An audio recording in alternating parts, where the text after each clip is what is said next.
Hello, good afternoon dear students. कैसे हैं आप लोग? तो सबसे पहले आप सभी लोगों को नाग पंचमी की पावर पर्व की हार्दिक शुभकामनाएं। और इसी के साथ हम नेक्स्ट क्वेश्चन पे आते हैं, that is question number 22। Question number 22, 21 question हम ऑलरेडी डिस्कस कर चुके हैं। तो अब नेक्स्ट क्वेश्चन डिस्कस करेंगे हम क्वेश्चन नंबर 22। तो चलिए देखते हैं क्वेश्चन नंबर 22 क्या है। आप देख सकते हैं यहाँ पे, कंसीडर द फॉलोइंग स्टेटमेंट्स। निम्नलिखित कथनों पर ध्यान दीजिए। पहला आपका स्टेटमेंट है, human capital includes education, health, training, skills etcetera. तो इसके पहले वाले क्वेश्चन में हमने आपको बताया कि एससीआई के बारे में, एससीआई क्या होता है। तो अब उसी के नेक्स्ट क्वेश्चन में हम नेक्स्ट जो उसकी चीजें हैं उस पर हम चल रहे हैं कि ह्यूमन कैपिटल में क्या क्या होता है।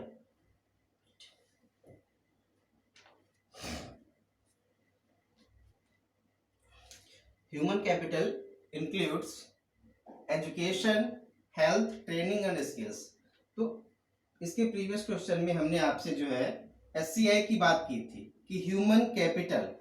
तो ह्यूमन कैपिटल में हम किन किन चीजों को इंक्लूड करेंगे, यहाँ पे ये बता रहे हैं कि ह्यूमन कैपिटल जो मानव पूंजी है, हम किसे मानव पूंजी कहेंगे? तो एजुकेशन शिक्षा है, हेल्थ जैसे कि स्वास्थ्य है, ट्रेनिंग जानते हैं आप, ट्रेनिंग क्या होती है? कुछ सिखाया जाना, स्किल्स स्किल डेवलप करना। तो ह्यूमन कैपिटल में एजुकेशन, हेल्थ, ट्रेनिंग और स्किल्स आदि चीजें आती हैं। स्टेटमेंट नंबर 2 है आपका, human capital increases productive power of human resources. मानव पूंजी इंक्रीज करती है, बढ़ाती है प्रोडक्टिव पावर, मतलब उत्पादक क्षमता। क्या? उत्पादन क्षमता। प्रोडक्टिव पावर मीन्स उत्पादन क्षमता of human resources. Human resource का मतलब मानव संसाधन। ह्यूमन रिसोर्स का मतलब क्या होता है? मानव संसाधन। तो जो मानव पूंजी है वो मानव संसाधन की उत्पादन क्षमता को बढ़ाती है। ये समझने वाली चीज यहाँ पे है, जो मानव पूंजी है, और मानव पूंजी क्या है? ये क्या करती है? मानव संसाधन। हम क्या है? मानव संसाधन है। मानव संसाधन की उत्पादन क्षमता को बढ़ाती। कैसे? अब देखिए, अब आप सोचिए कि जैसे अगर हम एजुकेटेड हैं, अगर हम पढ़े लिखे एजुकेटेड हैं, तो हम क्या कर सकते हैं? हम उन्नति कर सकते हैं, हम अपने लाइफ में आगे बढ़ सकते हैं। तो एजुकेशन ने क्या किया? हमारी प्रोडक्टिव पावर बढ़ाई। अब मान लीजिए, सपोज मेरा एग्जांपल ले लीजिए, यहाँ पे समझाता हूँ कि मैं एजुकेटेड हूँ, मैं एजुकेटेड हूँ, तभी तो आपको कुछ बता रहा हूँ, तभी तो अपने जीवन में आगे बढ़ रहा हूँ। मैं जब स्वस्थ हूँ, जब मेरा स्वास्थ्य ठीक होगा, तभी तो मैं आपको कुछ सिखा पाऊंगा, है ना।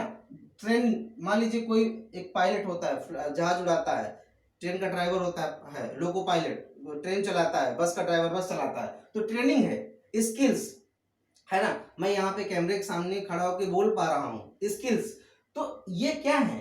ये जब होंगी तो क्या उत्पादन क्षमता बढ़ेगी। अगर ये सब चीजें हमारे पास ना हो तो हम कुछ नहीं कर पाएंगे।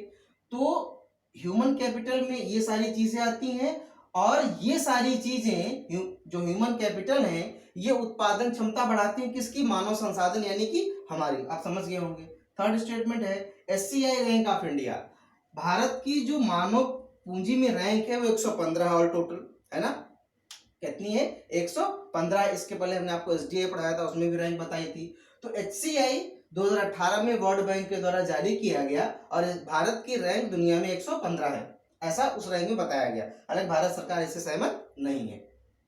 नंबर चौथा है, value of SCI of India is 0.44, है ना। जैसे कि उसमें भी एससीआई की वैल्यू थी, किसमें? एचडीआई में वैल्यू थी, हमने आपको बताई थी। उसी तरीके से एससीआई की वैल्यू भी कितनी है?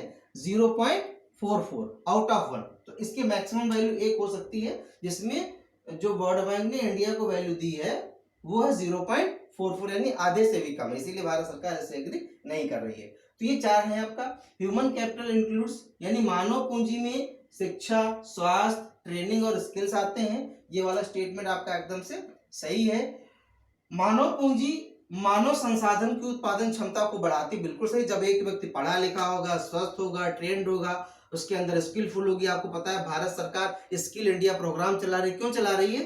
ताकि लोगों के अंदर स्किल आए और वो उत्पादक हो सके, वो कुछ कर सके, उनको रोजगार मिल सके, तो उत्पादक हो जाएंगे। तो ये भी सही है।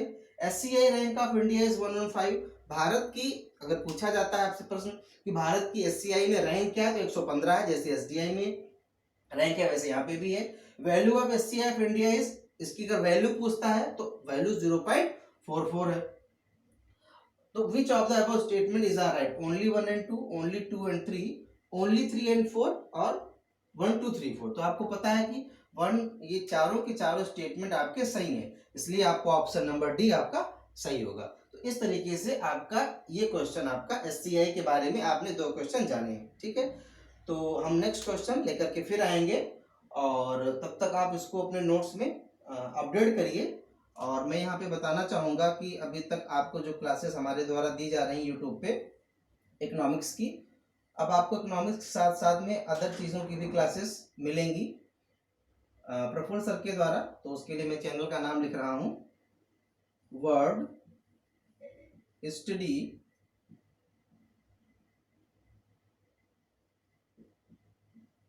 With Praphul, PRAPHUL। तो ये यूट्यूब चैनल का नाम है। इस पे आपको अब पॉलिटी और ज्योग्राफी या जो भी है तो प्रफुल्ल सर के द्वारा क्लासेस दी जाएंगी। तो इस चैनल के साथ साथ आप इसको भी पढ़ते रहिएगा। तो अभी तो इस पे सर ने पॉलिटी शुरू किया है, अभी पॉलिटी बताएंगे आपको, फिर ज्योग्राफी भी इस पे आपको वर्ड स्टडी विद प्रफुल्ल पे सर के द्वारा बताया जाएगा। तो ठीक है, आप इस क्वेश्चन को जो है आप नोट्स में अपडेट कीजिए और रिवाइज कीजिए। तो जल्दी ही नेक्स्ट क्वेश्चन लेकर के मिलेंगे, तब तक के लिए नमस्कार।